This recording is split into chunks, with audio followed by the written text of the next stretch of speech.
I talked to a fireman once. This is one of the reasons it freaked me out. And he was telling me, he goes, dude, one day, he goes, it's just going to be the right wind and fire's going to start in the right place and it's going to burn through LA all the way to the ocean. And there's not a fucking thing we can do about it. I go, really? He goes, yeah, we just get lucky. He goes, we get lucky with the wind. He goes, but if the wind hits the wrong way, it's just going to burn straight through LA and there's not going to be a thing we can do about it. Because these fires are so big, dude. When they're talking about like thousands of acres that are burning simultaneously with like 40-mile-an-hour winds. And the wind's just blowing embers through the air, and those embers are landing on roofs, and those houses are going up, and they're landing on bushes, and those bushes are going up, and everything's dry. And once it happens in a way where it's so spread out that there's nothing they can do. There's nothing they can do. You just have to evacuate, right? Nothing they can do. As I'm sure most of you are aware, LA County is currently dealing with some of the worst wildfires we have ever seen in this country. The Santa Ana winds, sometimes upwards of 100 miles an hour, low humidity, and dry vegetation has resulted in this massive disaster. We've seen around 100,000 plus evacuations and 5 reported deaths, and it's expected to get worse.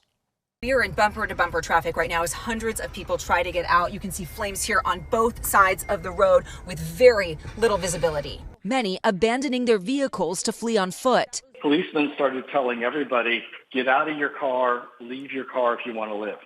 A bulldozer brought in to clear a path, pushing dozens of cars out of the way.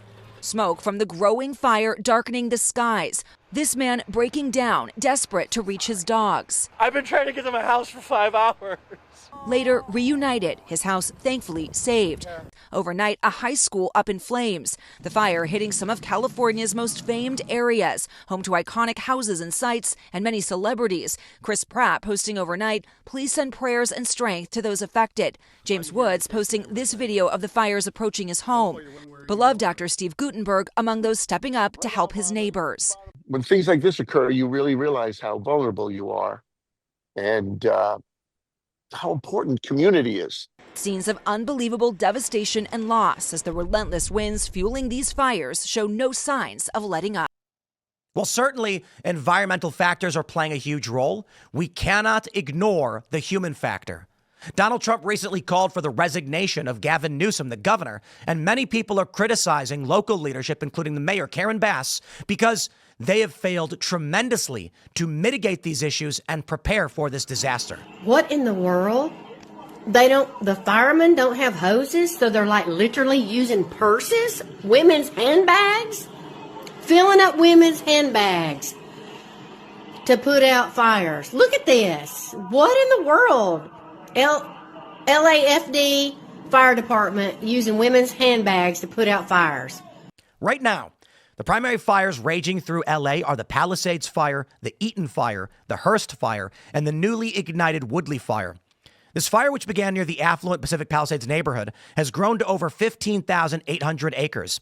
It has destroyed more than 1,000 structures, including homes and landmarks, and has forced at least 30,000 people to evacuate.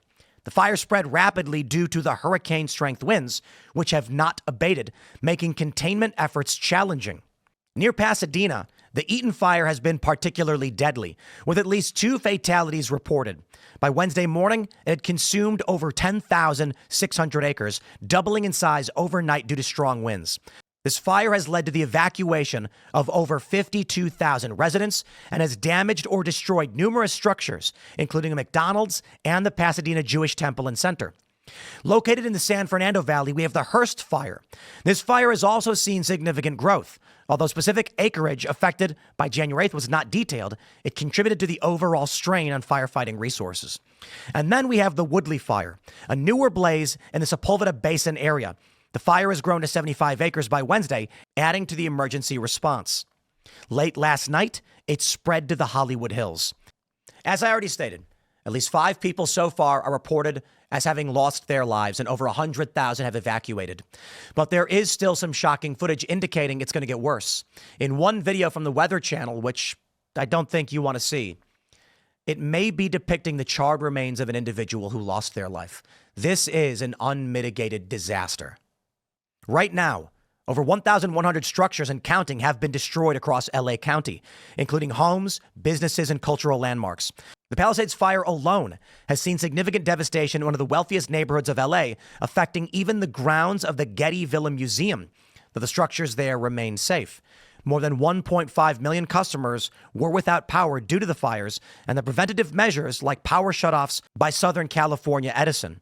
This has compounded the crisis, affecting communications and emergency responses. Right now, fire departments across California have been called in to support local crews. 7,500 firefighters are battling the blazes. However, the resources are stretched thin, with some firefighters working up to 48-hour shifts. The inability to use aircraft due to high winds has further complicated containment. Now, the question is this just environmental catastrophe? As we heard from Joe Rogan, was it just, sooner or later, these winds are going to ignite the entirety of LA? Or could this have been prevented? I raise you, my friends, that this could have been mitigated, but the political ideology and the unwillingness to do what needed to be done is resulting in this fire being substantially worse than it should have been. Maybe it shouldn't have been at all. While we are hearing that they don't have enough firefighters or resources, we can cite this story. LA County fired 113 LA firefighters because they would not comply with the vaccine mandate. Or maybe it's because LA Mayor Karen Bass cut $17.6 million of fire department funding and gave $28 million to illegal immigrants. Or how about it's because LA gave surplus supplies to Ukraine. But don't worry, folks. California may be burning, but rest assured, we may be factually incorrect, but we are morally right. I think that's what AOC said, right? Because California prioritized diversity, equity, and inclusion over substance. The LA mayor prioritized diversity in hiring firefighters. They were concerned too many of their firefighters were white. Well, I got news for you, California. The majority of people in this country are white. It's not a problem if you are hiring people and some of them happen to be white. Perhaps now you really would be doing better off if you just hired the people who want to do the job. Apparently, she can't even read a teleprompter properly, but hey, you get what you vote for. Now, all jokes aside, diversity, equity, and inclusion, these policies that prioritize an ideology over merit have real-world consequences. From NPR, June 5th, 2023, firefighting is mostly white and male. A California program aims to change that. Fire departments have tried to diversify their ranks for years with only modest success. The profession remains overwhelmingly white and male. One California training program is trying to change that. As Matt Walsh accurately pointed out, quote, Los Angeles deliberately set out to exclude white men from becoming firefighters, and now they don't have enough firefighters to prevent their city from burning to the ground. DEI is a cancer that destroys everything it touches. DEI forgets that men are the exact people who actually want to and are capable of doing the job. Well, bless your hearts, wokeness. This is a contributing factor to why we are struggling. As they have explicitly stated now, they do not have enough firefighters to deal with this problem. But just when you thought the lack of manpower was the real problem, don't worry, there isn't any water. So maybe the woke can say, don't look at us. We don't have any water anyway. In areas like Pacific Palisades, fire hydrants are running dry, severely hampering firefighting capabilities. The LA Department of Water and Power noted a demand 4 times normal, leading to system pressure issues. But why is there no water? Now, Donald Trump has warned that they could be diverting water from Northern California into the South. And there's this issue with the Delta smelt, this little tiny fish. And because of the smelt, they won't do it. Now, it's a bit more complicated than that. There's water being allocated to farming. There's concerns that if they reduce the water pressure into the Delta, ocean water will flood in, turning what is fresh water into brackish or salt water. But that's not even the issue. Certainly it plays a role, but it's worse than that. The lack of new water storage projects, such as reservoirs, have been highlighted by critics. This impacts firefighting capabilities, especially when fire hydrants run dry during crises. Democrats have been having water policy debates in California for years. Bernie and the left jumped immediately on the climate change narrative wagon. And as Anna Kasparian points out, of all people, Democrats are in charge. There's no passing the buck anymore. They had a chance to deal with this. They didn't fill their reservoirs. They did not hire enough firefighters. They didn't figure out how to get water into Southern California. This is an issue of leadership. But of course, many on the left are blaming climate change. Bernie and other leftists have jumped immediately on the climate change narrative wagon. Sorry, Bernie, it's not climate change. Maybe his mind goes right to Trump because 6 years ago, Trump called out California leadership for their failure to protect Californians from fires, saying, quote, "We're giving billions and billions of dollars for forest fires in California. There's no reason for those fires to be like they are. Instead of cleaning it up, they don't touch them. They leave them." And we ended up with these massive fires that we are paying for. California ought to get their act together and clean up their forests and manage their forests because it's disgraceful. And how can we forget the photo of Donald Trump and Gavin Newsom standing in a forest as Trump criticized the state and said, "You've got to manage this better." It was preventable, but the leadership is just doing nothing. The reality is, Democratic policies which simply prioritize environmental conservation over aggressive forest management practices like controlled burns have contributed to a buildup of flammable material. Critics like Trump have vocalized this view, accusing Newsom of focusing on protecting species like the Delta smelt over human safety, which they argue diverts necessary water resources and limits land management practices. So as we all sit here, terrified that loved ones may lose their lives, that friends, family, and even some of you watching may have lost your homes, they're blaming climate change. They're refusing to accept responsibility for the people they vote for and the policies they enact and the foundations that they fund. In 2007, the Sierra Club sued the U.S. Forest Service to block categorical exclusions for controlled burns under NEPA, claiming the process needed a 3.5-year EIS review. Under Newsom's leadership, there's been insufficient action on forest management. Reports and investigations, notably one by Capital Public Radio in 2021, have pointed out that Newsom significantly overstated the amount of fire prevention work done, claiming 90,000 acres treated when the actual figure was around 11,399. This discrepancy suggests that the state might not have been as proactive as claimed in reducing wildfire fuel through prescribed burns or clearing underbrush, which could exacerbate fire conditions. It's clear the leadership in the state is not doing enough to mitigate these problems. They are not taking our infrastructure seriously. They are putting ideology above merit. They're not hiring the right people. And then when we ask, hey, can you deal with this? They have lied about the extent of their mitigation practices. Now, while we don't currently know exactly what is causing these fires, it may just be that fires start. Some people have suggested that power lines are sparking. Someone may have flicked a cigarette. We don't know for sure. We're seeing crazy videos where gas lines are still on, and you can see a gas line with fire bursting from it. Some suggest this may be the result of homelessness. Homeless individuals starting fires to keep themselves warm, well, it is a very common practice, and often these fires can grow out of control. According to various reports, fires related to homelessness have significantly increased in number. In some areas of LA, like downtown, it's claimed that 80% of fires are associated with homeless encampments. Though these stats can vary and are often based on fire department data or media reports rather than comprehensive studies. There's a contentious debate regarding the role of the homeless in wildfires. Some political figures and public sentiment on the platform like X have called for stricter enforcement against encampments in high-risk fire zones or for relocating them to safer areas. However, this is complicated by legal rulings like Martin v. City of Boise, which limits the ability of cities to criminalize homelessness without providing alternative shelter. In response to fires linked to encampments, there have been calls for better outreach, education on fire safety among the homeless population, and more proactive measures by the city to clear encampments in high-risk areas. However, implementing these measures while respecting the rights and needs of the homeless population remain a complex issue. And that's the thing about LA. They call it the homeless capital of the developed world.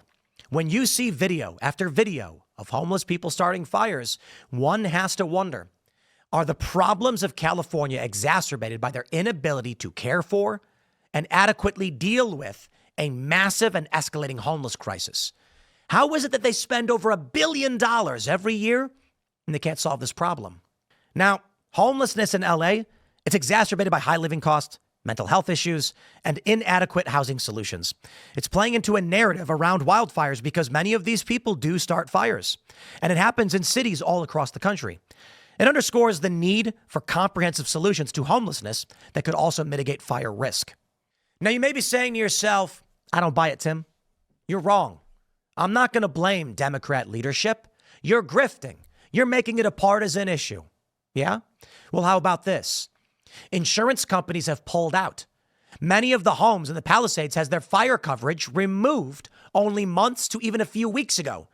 In one report from Fox News, a woman said a couple weeks ago, our fire insurance was pulled from our home. How is that possible? Well, it's actually quite simple. It's not a conspiracy. The insurance companies didn't go to the government or go to their shareholders and say, there's going to be a wildfire. No space lasers ignited the brush. Well, I mean, maybe, but probably not. No, the reality is, as Joe Rogan pointed out, as we opened this segment, firefighters have been warning that these fires are going to happen. The insurance companies did a cost-benefit analysis. And in order to avoid financial ruin, they said, we can no longer provide coverage in these areas. It wasn't so much that there was a grand conspiracy. No, it was just that to anyone paying attention, this was inevitable.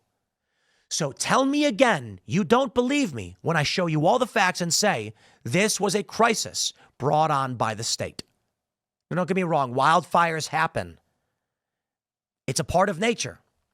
But we as human beings have the ability to, rake, underbrush, control burns. We can do all of these things. We can hire the firefighters. We can allocate the resources, but they did not do it. So it became simple.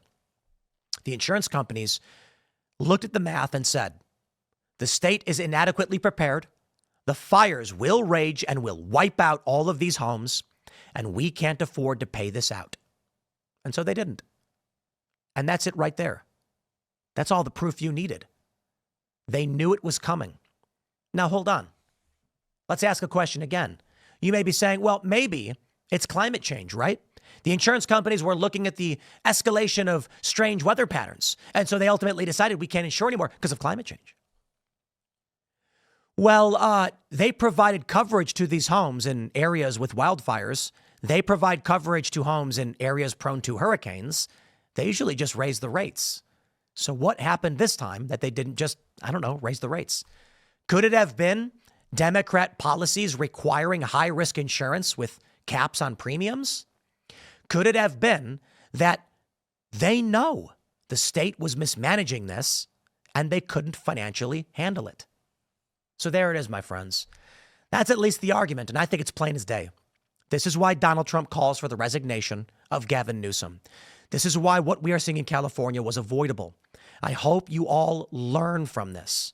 We want people to be safe, and I hope they are. But for now, the only thing we can do is pray, keep people in our thoughts, hope. We can donate. We can volunteer where need be. Just hopefully the death toll remains minimal and we figure this one out. But I got to tell you, so long as our leadership functions this way, expect more disasters like this. I'll wrap it up there. Smash the like button, share the show with everyone you know.